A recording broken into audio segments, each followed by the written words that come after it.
मित्रों नमस्कार, मैं मयंक त्रिपाठी नवज्ञान ज्योतिष चैनल पर आप सभी दर्शकों का हार्दिक स्वागत करता हूं। आज के वीडियो में जानकारी देंगे मिथुन राशि वालों के विषय में। अगर आपकी मिथुन लग्न है या मिथुन राशि है तो आपका अगस्त, सितंबर और अक्टूबर ये 3 महीने कैसे बीतने वाले हैं इसकी जानकारी मैं देने का प्रयास करूंगा। सबसे पहले आप ये जान लीजिए कि प्लैनेटरी पोजीशन सभी मिथुन लग्न और मिथुन राशि वालों के लिए इतनी शानदार बनी हुई है कि इन 90 दिनों में आपने जो कुछ खोया है सब वापस मिल जाने के योग कुंडली में प्रबल रूप से दिखाई पड़ रहे हैं। यह जो मैं राशिफल आपको बताने जा रहा हूँ यह आप अपनी लग्न कुंडली पर भी लगा करके देख सकते हो और चंद्र राशि पर भी लगा करके देख सकते हो। अगर आपको नहीं पता है कि आपकी लग्न क्या है या आपकी चंद्र राशि क्या है तो ऐसे में आप अपने प्रचलित नाम के अनुसार भी इस राशिफल को समझ सकते हो, जान सकते हो। सबसे पहली चीज़, अगस्त, सितंबर और अक्टूबर के महीने में लग्नेश बुध आपके जो हैं ये तीसरे स्थान से लगा करके 5वें स्थान तक रहेंगे। बीच में वक्री होंगे, मार्गी होंगे और तीसरे स्थान से इनका गोचर शुरू होगा। फिर ये अपने राशि कन्या में चौथे भाव में रहेंगे। फिर अपने मित्र की राशि तुला में ये पंचम भाव में भ्रमण करेंगे। यानी कि लग्नेश की जो पोजीशन है इन तीनों महीने बहुत ही ज़्यादा ज़बरदस्त रहने वाली है। पहली चीज़ तो ये हो गई। दूसरी चीज़, आपके कुंडली में सर्वाधिक कारक ग्रह हो जाते हैं शुक्र देवता, और शुक्र देवता का जो मूवमेंट है वो आपके तृतीय भाव में रहेगा और द्वितीय भाव में रहेगा। कारक हो करके जब ये द्वितीय भाव में और तृतीय भाव में भ्रमण करेंगे तो यहाँ भी आपके लिए बहुत ज़्यादा प्लस पॉइंट बन जाता है। कई क्षेत्रों में ये भी लाभ देंगे। भाग्य शनि भाग्य भाव में वक्री हैं और उधर कर्म के मालिक बन जाते हैं गुरुदेव बृहस्पति। ये भी वक्री अवस्था में इस पीरियड में संचार करेंगे आपके आय भाव में। तो 3-4 ग्रह मिल करके आपको सपोर्ट कर रहे हैं, जिसके फलस्वरूप आने वाले ये 3 महीने आपके लिए गोल्डन अपॉर्चुनिटीज़ लेकर के आएंगे। सभी काम आसानी से आपके कुंडली में बनते हुए दिखाई पड़ेंगे। ये ध्यान रखिएगा, गोचर बहुत शानदार है। अब जान लेते हैं सबसे पहले स्वास्थ्य आपका कैसे रहेगा। तो जो भी मिथुन वाले व्यक्ति हैं 3 महीने स्वास्थ्य उनका बढ़िया बना रहेगा, क्योंकि मैंने बताया कि लग्नेश बड़ी अच्छी स्थिति में रहेंगे तो स्वास्थ्य का आपको लाभ मिलता रहेगा। दूसरे नंबर पे बात करते हैं नौकरी करने वालों की। तो आपके कुंडली में नौकरी का डिपार्टमेंट होता है मंगल देवता के पास और कर्म भाव के मालिक हो जाते हैं गुरुदेव बृहस्पति। मंगल देव का गोचर तीसरे स्थान में चौथे स्थान में रहेगा तो नौकरी करने वालों के लिए शानदार स्थिति मंगल देवता बना करके रखेंगे, जिसके फलस्वरूप आप किसी भी क्षेत्र में नौकरी करते हो उसमें आपको सेटिस्फेक्शन मिलेगा। और अगर नौकरी नहीं है तो आप यदि प्रयासरत हो तो निश्चित तौर पे आप बाजी मारोगे, आपको नौकरी मिल सकती है। अगर आप नौकरी कर रहे हो चाहे वो प्राइवेट है या सरकारी है तो कर्म क्षेत्र के मालिक हो करके गुरुदेव बृहस्पति चूँकि एकादश भाव में वक्री अवस्था में है, काफ़ी बलवान अवस्था में है, 10 गुना ज़्यादा बली है, तो इस पीरियड में प्रमोशन मिलता हुआ या सैलरी बढ़ जाना, इस प्रकार के रिजल्ट गुरुदेव बृहस्पति की कृपा से आपको मिलने वाले हैं। अगर आप विद्यार्थी हैं तो विद्यार्थियों के लिए जो यह समय है वो 50-50 रहेगा। बहुत अच्छा नहीं है, बहुत बुरा नहीं। बहुत अच्छा इसलिए नहीं है क्योंकि पंचम भाव से हम शिक्षा का विचार करते हैं और उच्च शिक्षा का विचार करते हैं नवम भाव से। पंचम भाव पे राहु और गुरु 2 ग्रहों की दृष्टि पड़ रही है और इन 3 महीने तक पड़ती रहेगी। और वहीं पर नवम भाव में शनि अपनी ही राशि में बैठे हैं, वक्री अवस्था में हैं, पीछे की तरफ जाते हुए प्रतीत हो रहे हैं।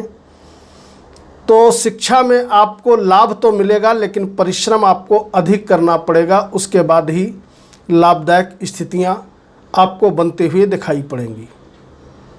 अगर बात करें प्रेमी जोड़ों की, तो प्रेम में आपको समुचित लाभ मिलेगा, प्रेम में आप बाजी मार ले जाओगे। और अगर संतान से संबंधित कोई दिक्कत आपको चल रही है तो वह दिक्कत इस अवधि में सॉल्व हो जाएगी, यानी कि संतान से मतभेद चल रहा है तो मतभेद दूर हो जाएगा। अगर संतान प्राप्ति की आप कामना किए हो तो संतान प्राप्ति इस अवधि में हो जाने के योग बने हुए हैं।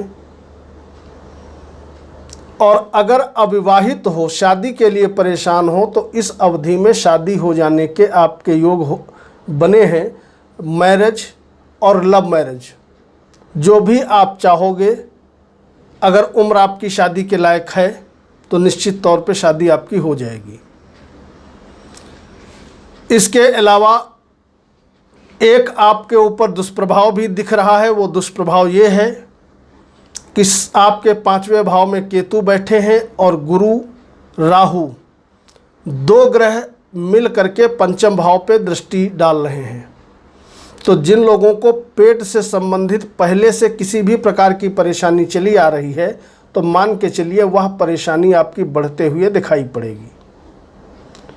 तो ऐसे में सभी मिथुन राशि वालों को चाहिए कि अगस्त, सितंबर और अक्टूबर, इन तीनों महीने में खाने पीने में आपको विशेष तौर पे सावधानी रखनी है, कोताही नहीं बरतनी है। कोशिश करें कि सात्विक खाना खाएं तो आपके लिए अच्छा है, अन्यथा पेट जन्य परेशानी होते हुए दिखाई पड़ रही है। इसके बाद अगर बात करें यात्राओं की, तो यात्राओं के शुभ योग चल रहे हैं। मैंने बताया बुध देवता का गोचर 3, 4 और 5वें भाव में रहेगा, तो यात्राओं के बड़े अच्छे योग हैं। अगर आप देश विदेश जाना चाहते हैं तो इस समय आप यदि प्रयास करेंगे तो आपका वीज़ा भी लग जाएगा और आप जा भी सकते हैं। जो लोग कोर्ट कचहरी, वाद विवाद, शत्रुओं से घिरे हैं, उनके लिए समय 50-50 रहेगा, यानी कि 45 दिन समय अगस्त और आधा सितंबर अच्छा रहेगा। और उसके बाद का जो आधा समय बचा वो आपका नॉर्मल रहेगा। कोर्ट कचहरी, वाद विवाद से आपको अगस्त और सितंबर में मुक्ति मिलते हुए दिखाई पड़ रही है। और आधे सितंबर के बाद शत्रुओं में वृद्धि आपके होगी, आपके कॉम्पिटिटर्स बढ़ जाएंगे, इस चीज़ का आप ध्यान रखिएगा। इसके अलावा अगर आमदनी की बात करें तो आमदनी के मालिक गुरुदेव बृहस्पति एकादश भाव में है और इनका केंद्रीय प्रभाव पड़ रहा है आपके धन स्थान पर। इसका मतलब ये रहा कि निरंतर लगातार इस अवधि में पैसा आपके पास धुआंधार तरीके से आएगा, चाहे नौकरी करते हो या बिजनेस करते हो, दोनों ही माध्यम से धन आने के प्रबल योग दिखाई पड़ रहे हैं। अगर कुछ नया काम व्यापार आप शुरू करना चाहते हैं तो सभी मिथुन वालों को चाहिए कि इस अवधि में आप काम व्यापार शुरू करें, क्योंकि 4 ग्रह वक्री हैं, राहु, केतु, गुरु, शनि। निश्चित तौर पे आपको सफलता मिलते हुए दिखाई पड़ेगी। अगर भाग्य की बात करें तो इस अवधि में भाग्य आपका ज़बरदस्त तरीके से साथ देता हुआ दिखाई पड़ेगा, क्योंकि शनि वक्री हैं और ये लगभग 5-7 डिग्री तक पीछे जाते हुए प्रतीत होंगे। और जब कोई ग्रह वक्री होता है तो जहाँ पर बैठा होता है उसके भाव के प्रभाव को कई गुना ज़्यादा बढ़ा देता है। तो दैवी कृपा आप पर बनी हुई है और वहीं पे एनर्जी लेवल भी आपका बहुत ज़्यादा बढ़ा रहेगा इस अवधि में, जिसके फलस्वरूप जो भी काम करोगे आप तन मन से करोगे और उसका भरपूर मात्रा में आपको लाभ भी मिलता हुआ दिखाई पड़ेगा। सावधानी एक तो एक खाने पीने के विषय में आपको रखनी है और बाकी कोई विशेष सावधानी इस माह आपको नहीं रखनी है। वैवाहिक जीवन में सुख समृद्धि बनी रहेगी। अगर कोई मनमुटाव चल रहा था तो वह दूर हो जाएगा। सभी क्षेत्रों में कुछ न कुछ पॉजिटिव रिजल्ट मिलता हुआ दिखाई पड़ेगा। गोचर के अनुसार जो ग्रहों की स्थिति है बहुत ही शानदार बनी हुई है। जिन व्यक्तियों की इस समय महादशा और अंतर्दशा फेवर कर रही होगी, निश्चित तौर पे उम्मीद से ज़्यादा उनको सफलता मिलेगी प्रत्येक क्षेत्र में।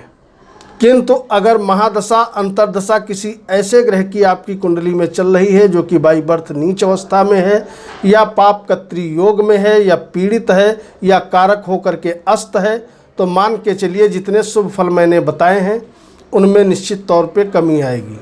अब अंत में बात कर लें कि आप उपाय क्या करेंगे, तो उपाय में सबसे पहली चीज़ ये ध्यान रखिए कि इस महीने 4 ग्रह जबरदस्त तरीके से आपका फेवर कर रहे हैं, शनि, गुरु, बुध और शुक्र। तो ऐसे में ओम गंगणपतये नमः इस मंत्र का यथाशक्ति पहली चीज़ तो आपको 51 या 108 बार रेगुलरिटी से जप करना है।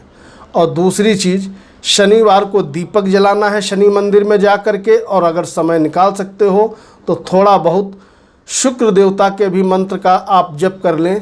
तो इन 3 महीनों में जितना शुभ फल मैंने बताया है ये कई गुना ज़्यादा बढ़ चढ़कर आपको मिलेगा। सार्वजनिक प्रश्न है तो कमेंट करिएगा, मैं यथाशीघ्र रिप्लाई करूँगा। मयंक त्रिपाठी को अनुमति दीजिए। नमस्कार।